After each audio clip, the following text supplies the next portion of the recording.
Christ said, "Woe unto you when all men speak well of you." Now, I want to dwell upon what Christ said over there, and I want to put it in perspective. A lot of people think this has only to do with false prophets. It has to do with false prophets, but it goes deeper than that. Let me explain why. Listen carefully. Christ did not say, "Woe unto you when people speak well of you."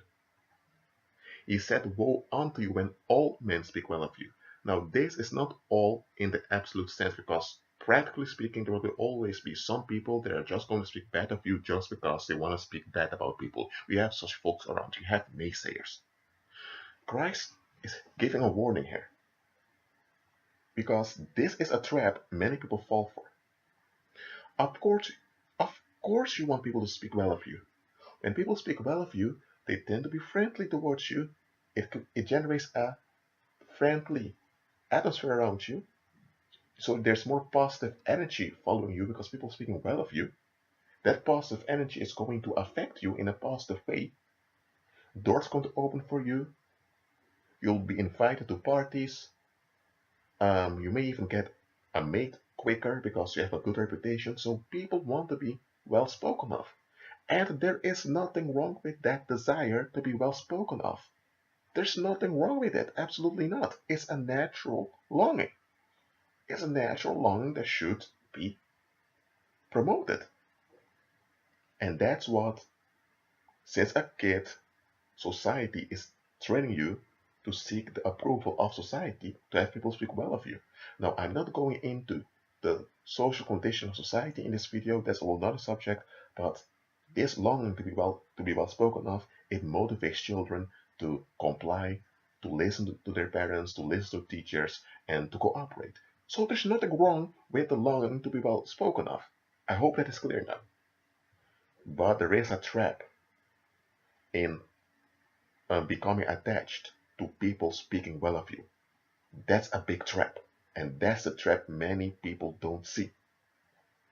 Because understand well, we live in a fallen world. Yes, for those that haven't realized it yet, for those that have been asleep and in a hypnosis their whole lives, we live in a fallen world. And many children are abused, mistreated, neglected. Also, elderly people are neglected. There are wars, there's violence here and there. I don't want to say everywhere to some paranoid party. You have a lot of violence here and there. You get what I'm saying. There's a lot of crime. And as I mentioned before in earlier videos, most crimes are rituals. And those are incidents, because there are many incidents, are the result of people acting out pain, often childhood frustrations towards um, other targets. Terrorism is also a form of acting out rage. So that's the world we live in. Okay? Now, why am I remembering you or reminding you of this? It's because when people speak well of you, in generally speaking, let's say um, you are Stephen. I'm just making up a name. You're Stephen. You're 17 years old, and you're from a town. Well, town. You're from a neighborhood. Almost everyone knows everybody. There's around 2,000 people living over there. You are close to the city center where there are thousands of other people living, but in your neighborhood, everyone kind of knows everyone, and people speak well of you. You're known as the good kid, and you behave as a good kid. You're never rude. You don't use swear words. You're very polite. You leave people when you notice that they don't want you around. You give people their space. You respect people's privacy. So all people speak well of you and want to keep it that way. That's understandable. But here's the danger of it. When you are in a positive spotlight, there are going to be others that want to benefit from your positive spotlight. Because when you have a positive spotlight, it's the same as having money, kind of. Now, not exactly the same in a literal sense, but figuratively speaking, when you are in a positive spotlight, doors tend to open for you. Okay, for example, you want to go out on a date with someone, and she's the daughter of the mayor or the daughter of some banker. Now, If you are in a positive spotlight, she will more likely say yes to you because, well, she thinks about her parents. How would her parents react? How would her family react to her dating you? And when you are in a positive spotlight, she realizes her parents will be more welcome to receive you. If you don't have a positive spotlight, you're just a random bloke, now she may think twice about it. Or if you're someone with a very bad reputation, she might avoid you completely because the social implications of being associated with you. So having a positive spotlight brings some advantages. But those advantages often blind us to the dangers of having, let me tell you this, having people speaking well of you or having people speaking well of you in general is not something bad. But the, but there are dangers attached to it, and we often become blind to those dangers. I'm not saying that we should fight against people speaking well of us. Of course not. We should want people to speak well of us. We should even generally want people to speak well of us. There's nothing wrong with that. But when it becomes an addiction to us, when we become trapped by other people speaking well of us, then that's dangerous. Because then it's idolatry. But apart from idolatry, even if you can handle it wisely, after you become blind by all, you are blinded by all those people speaking well of you. Think about this parable. You are this Stephen, you're 17 years old. You're in a positive spotlight. You go to college. You now have your own apartment in the city. You still have this positive charisma that follows you. What you're not aware of is that there are some people who don't get that positive spotlight and they begin to think, who's this Stephen? Who does he think he is? Because you have this positive spotlight, you have more self-confidence. Because of that, you are more direct. You dare to speak your mind more. It has an effect on you when people are positively minded towards you. Because of that, you have more courage.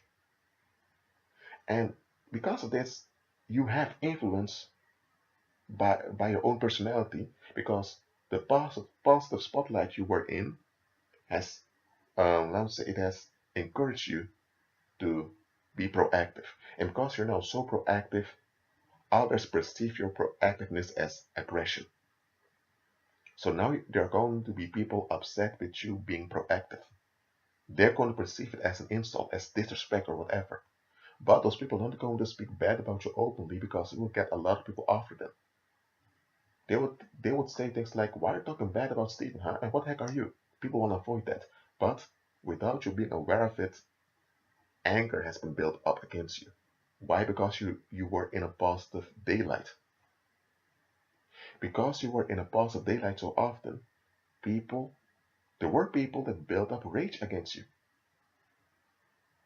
And this rage is like a fire. It's burning and burning. The smoke is increasing and increasing. And one day,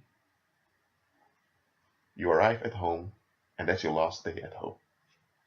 Next morning, the guy that brings the newspaper notices something's wrong. He opens the door and he sees your body lying there. You've been killed. And everyone is shocked because remember, you were in a positive daylight often. So people are asking, who would want to harm Stephen? Stephen never came in contact with the police. He was a polite guy. He knew his place. He was respectful. He knew when to shut up, when to speak. So everyone is thinking, who would want to harm Stephen? Now, you were married.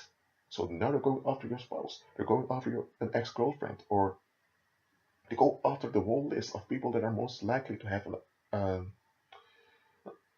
have a motive to kill you.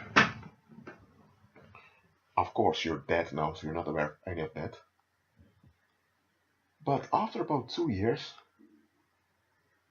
a new detective is placed on the case.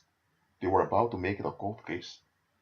And the new detective looks at the evidence and he looks at the graduation picture of, not really graduation picture, but he looks at the pictures of your graduation feast when you and your fellow students graduated.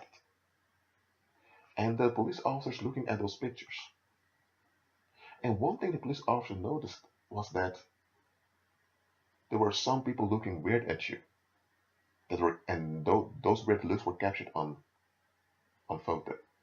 And the police officer also noticed that everywhere where you stood, some people would do you. It is as if there was this um, blank space around you. It was guarded, and people couldn't come too close to you. Other people, other graduates had crowds full around them, where you was often a bit empty. So the detective was thinking this is quite odd. So the detective begins to interview some of those people that were at the party. And it's then the detective found out that there were two people with a motive. Why? Because when you were 18 years old, there was this guy that dates a girl, and this girl um, didn't like you, and this girl began to be a bit um, mean towards you, and you put that girl in her place. And people agreed with you. She was being out of order. But that girl became so upset, and that girl took out her rage on her boyfriend, and she broke the relationship with the boyfriend. And that boyfriend now blamed you for her breaking up with him. And he has been in heartbreak for about a year, and he kept blaming you for it, even though you had nothing to do with that his ex-girlfriend breaking up with him. So that guy was at the graduation party. He was not invited. He was still there. And so the police officer found out that he had a motive. But also that girl that you put in place, she was now dating one of the graduates. And that graduate was a good buddy of yours, but that girlfriend he had, she looked angry at you during the party, and it was captured on photo. So, so when the detective went to look for this girl, they found out that she was cheating on her boyfriend with another guy, and that guy was a bit desperate. And it's then that they found out that this guy was the one that killed you. Now look, who would have thought about a girl who's now a young woman that so-called didn't like you because you were so proactive, that she would carry that pain of not liking you, which is her own fault for thinking that way about you, that she would carry that it would turn into bitter rage, and that she would become so desperate to be relieved from her own rage that she would hire someone the one she's cheating with, to finish you off. Normal people don't think like that, but she was not a normal individual. She was out of her mind. And what caused her to turn against you because you were in a positive big light? She couldn't stand that. Haven't you noticed often at homicide cases that people begin to ask who would want to harm the victim, and that everyone had a good word about the individual? Look, it is true that they had a good word about the individual, because it is true they were positively minded towards the individual. There's nothing wrong with that. But let me tell you, every time someone goes missing, or a homicide has taken place, or a kidnapping, or anything, and you hear that everyone had a good word about the individual, then know instantly that something is wrong. Either people are hiding their own bad feelings towards the individual because they don't want to be ostracized by the community, or indeed those people do have goodwill towards the one that's missing, or to the victim. Maybe they really do, but it can't be they are blind, that they haven't noticed things. Anyway, when everyone has a good word to say about someone, something's up. That's a red flag. So am I saying now that you should, um, let me say, I'm not saying that you should cause people to not think good of you. Absolutely not. Especially as a believer, you walk in love towards everyone. Just understand that having most people speaking well of you does not mean you're safe. It does not mean safety. Especially when many people speak well of you, you are going to have people to retaliate against the good daylight you're in. They have their darkness, their dissatisfaction, and they're going to take up and they wanted to seek some way to spread it, spread that dissatisfaction in your environment. You're in a positive daylight, they can't stand that, so they want to spread their darkness in there. And you have people that will come so desperate to spread their darkness that they'll go to the extreme. They'll go to the extreme. They'll become violent against you or against the people that speak well of you. Because that also happens that sometimes people are targeted by, they are assaulted or even killed. And the perpetrator killed them because they were speaking well of someone they couldn't stand. And they weren't even people, and the victim didn't knew the perpetrator. It's just because the perpetrator talked well about someone they had something against that they lost it against the victim. Such things happen. So when Christ said, "Woe unto you when all men speak well of you," he was just talking about false prophets. Because false prophets, they operate under a satanic charm. Or just under charm, or all charms are satanic. He operates on a charm, and that's why he is guarded against negative energy. That's why false prophets remain so long. False prophets are loved by people, but they operate on their charm. Satan protects them. That's why nothing happens to them. It's not because they are anointed that they walk around like in East like that. Satan has them covered. But that's false prophets, and Satan benefits from them because they're spreading confusion. But you, Satan is not covering you.